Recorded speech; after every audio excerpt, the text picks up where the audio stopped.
Hey tout le monde, bienvenue à nouveau sur On Purpose. Aujourd'hui, on va parler de comment reprogrammer ton esprit avant 8 heures du matin.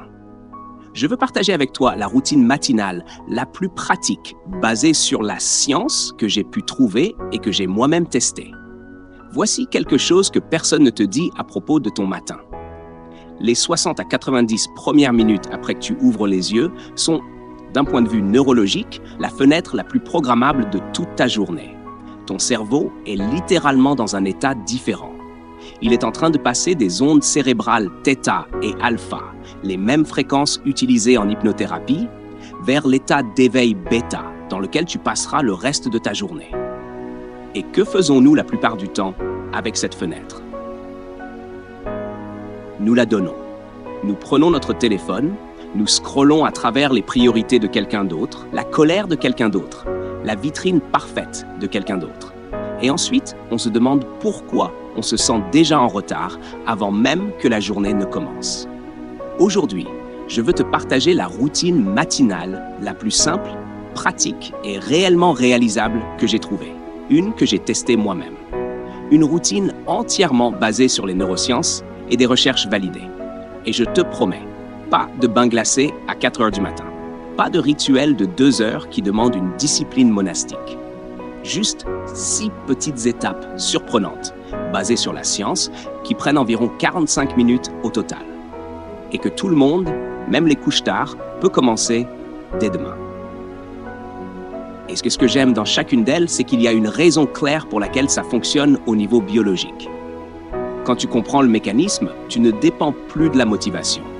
Tu travailles avec ton cerveau, pas contre lui. Entrons dans le sujet. Je sais que les matins sont quelque chose avec lequel nous avons tous du mal. Et je veux être honnête, j'ai moi-même eu du mal avec ça.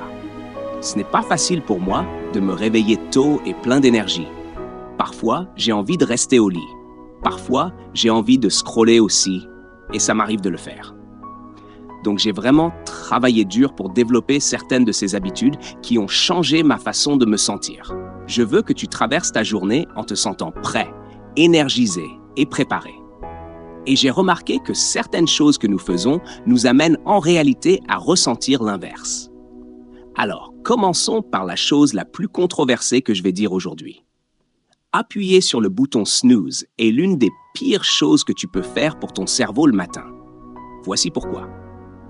Quand ton réveil sonne, ton cerveau termine son dernier cycle de sommeil, généralement le sommeil paradoxal, REM, la phase essentielle pour la consolidation de la mémoire et le traitement des émotions.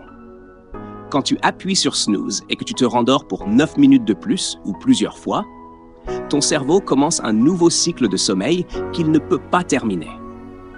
Tu fragmentes littéralement ton sommeil en morceaux inutiles. Les recherches sur l'inertie du sommeil, le terme scientifique pour cette sensation de brouillard, de confusion au réveil, montre que ce sommeil fragmenté aggrave les fonctions cognitives. On parle de temps de réaction plus lent, de mémoire affaiblie et de diminution des fonctions exécutives.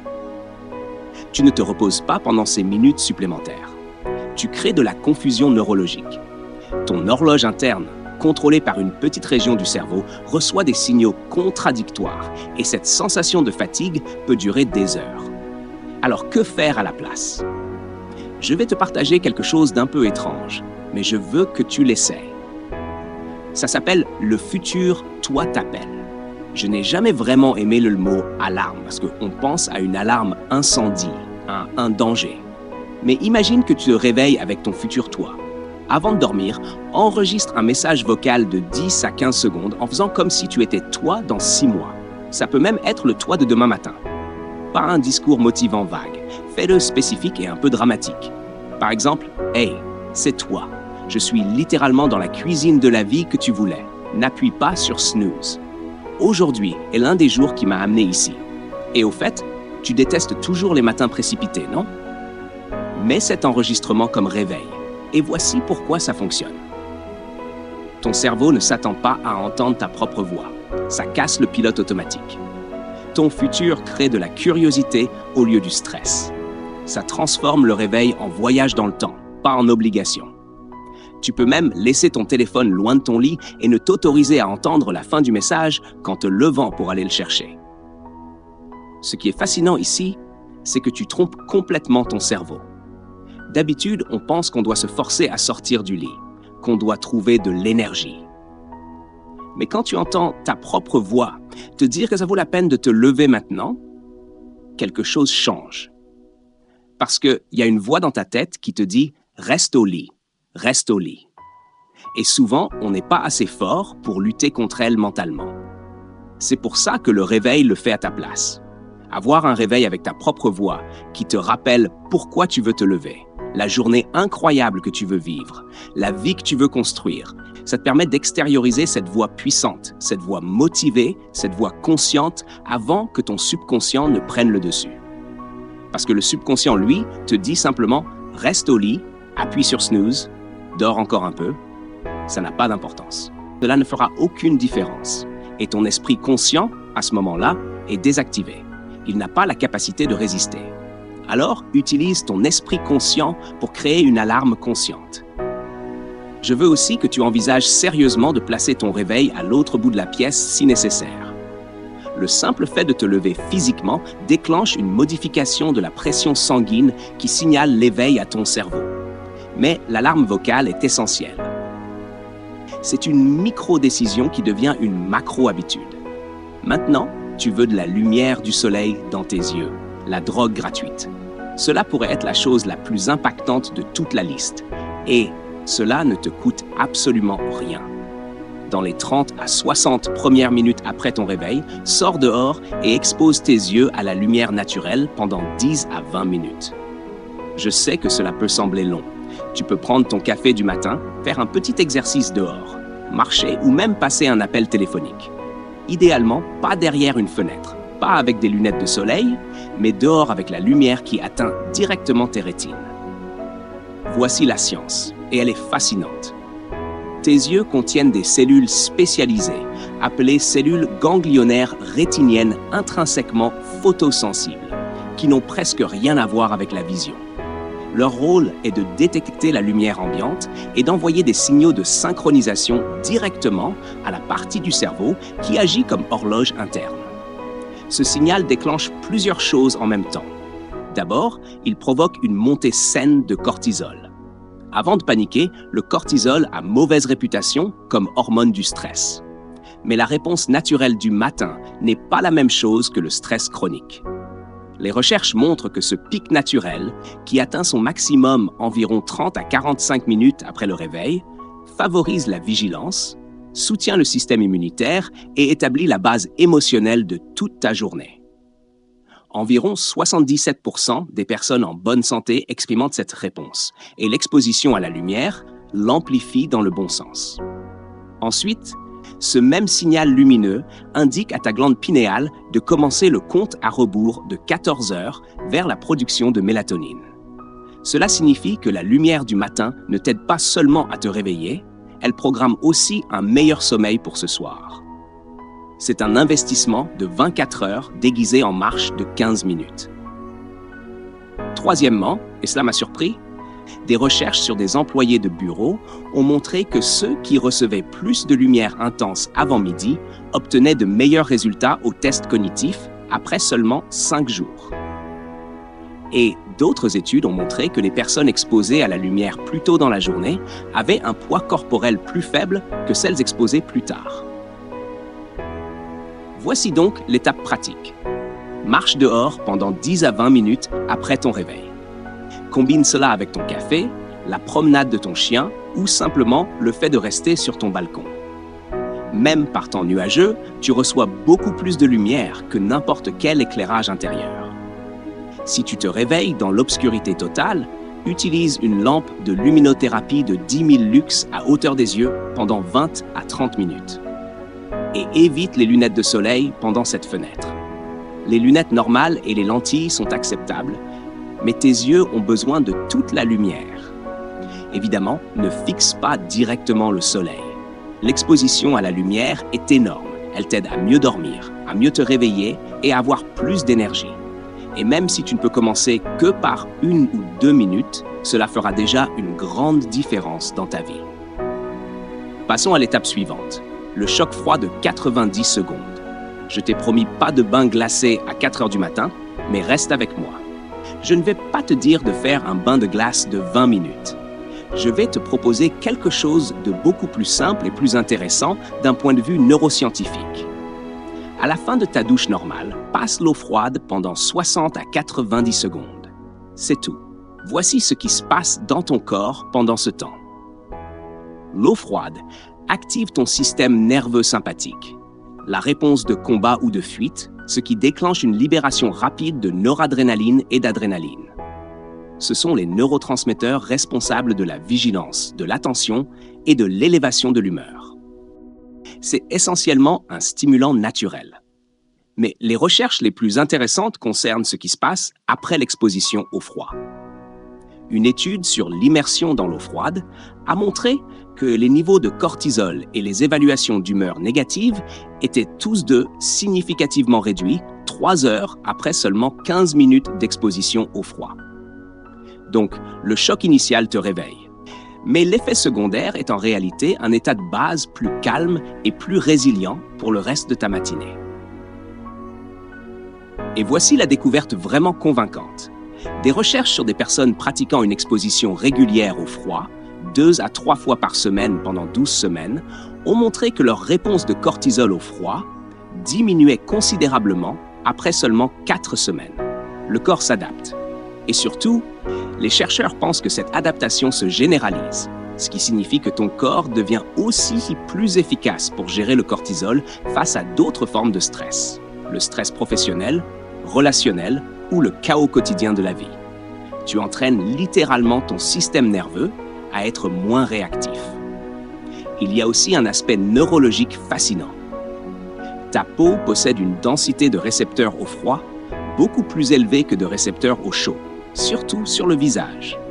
L'eau froide sur le visage active le nerf vague via ce qu'on appelle le réflexe de plongée, ce qui bascule ton système nerveux vers le mode parasympathique, le mode repos et digestion. C'est un bouton de réinitialisation. Voici l'étape pratique. À la fin de ta douche chaude habituelle, passe à l'eau froide et reste entre 60 et 90 secondes. Concentre-toi sur une respiration lente et régulière malgré l'inconfort. Si la douche froide est trop extrême, commence simplement par éclabousser ton visage et ta nuque avec de l'eau froide pendant 30 secondes. Même cette exposition partielle active le nerf vague et déclenche une réponse de noradrénaline. Ensuite, progresse petit à petit. Le but n'est pas de souffrir, mais de créer un inconfort contrôlé et bref qui augmente ta tolérance au stress. J'ai moi-même testé tout cela. L'alarme vocale le matin a incroyablement bien fonctionné pour moi. Pour la lumière du soleil, je n'ai pas toujours réussi à faire 10 à 20 minutes, mais même 1 à 2 minutes font déjà une différence. Quant aux 60 à 90 secondes d'eau froide, c'est un véritable changement de jeu. Et tout cela est gratuit. Tu n'as besoin d'aucune application ni d'apprendre quelque chose de compliqué. Passons maintenant à l'étape suivante. Bouger pendant 7 minutes, pas 60. L'un des plus grands mythes des routines matinales est que tu dois faire une séance complète de sport pour obtenir des bénéfices. C'est faux, et la recherche le prouve. Une étude a validé ce qu'on appelle l'entraînement de 7 minutes, un circuit à haute intensité composé de 12 exercices au poids du corps de 30 secondes chacun, avec de courtes pauses.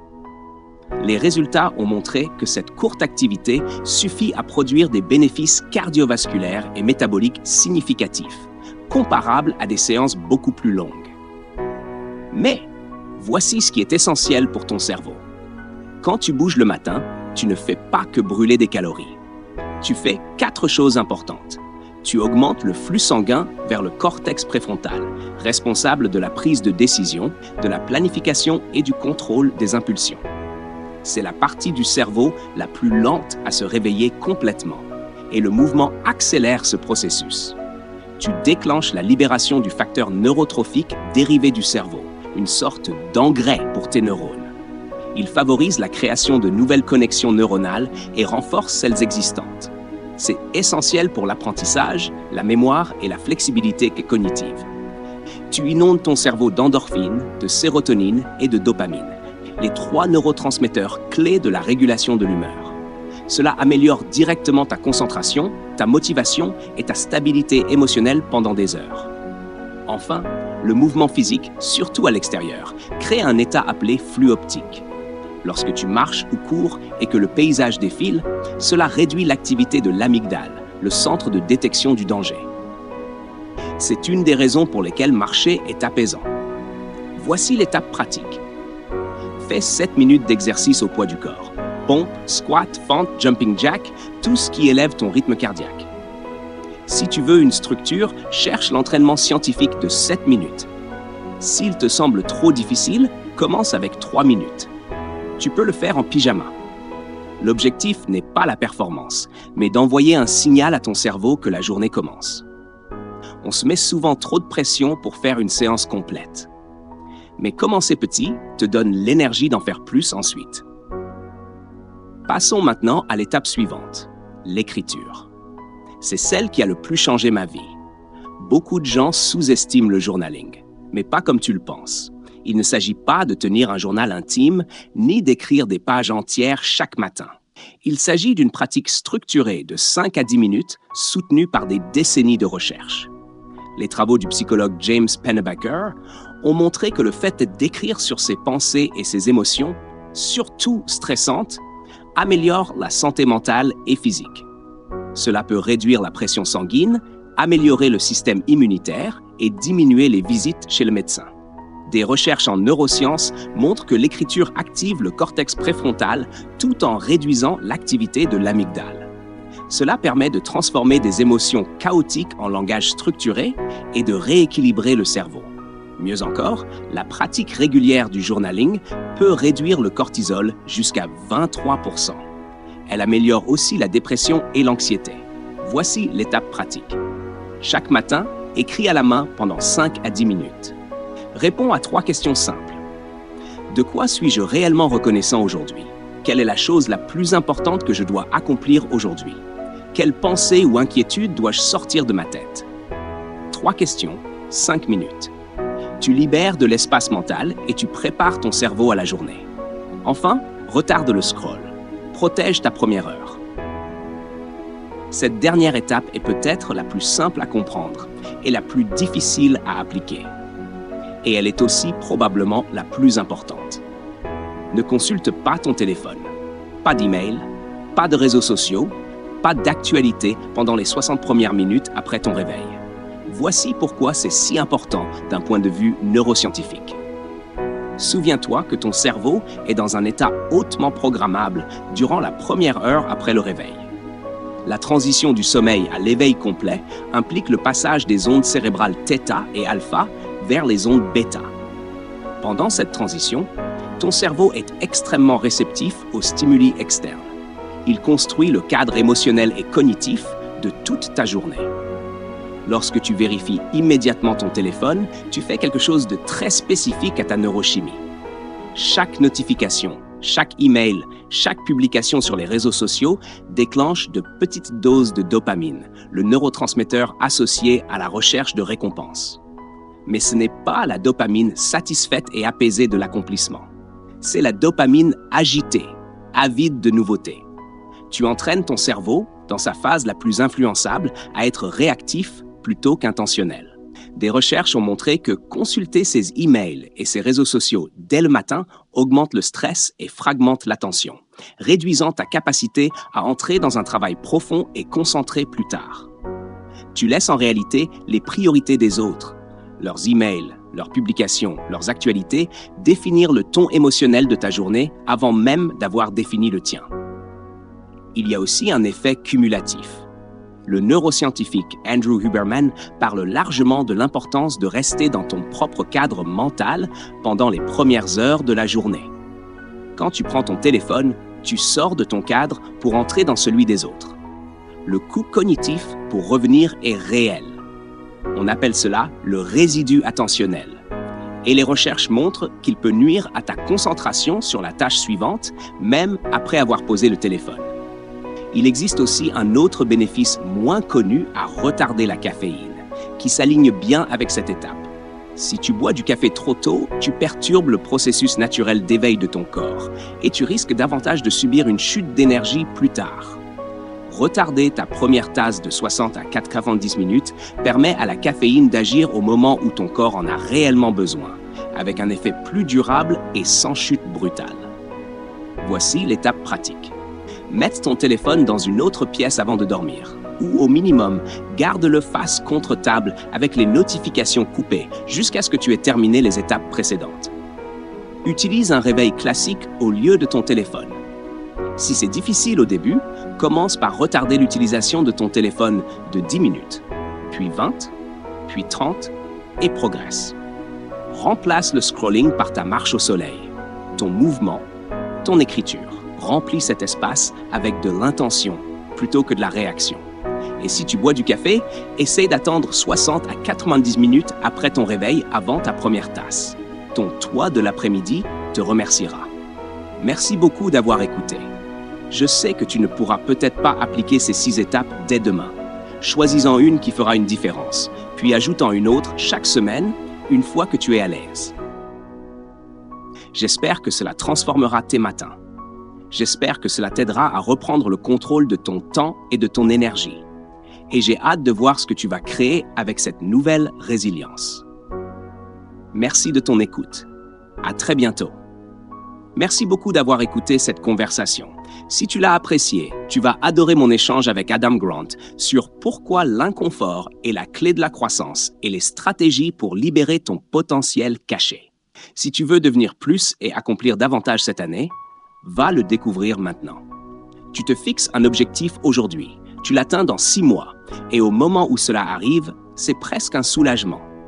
Il n'y a plus vraiment de sens ni de but. Tu t'y attendais, et tu aurais été déçu si cela ne s'était pas produit.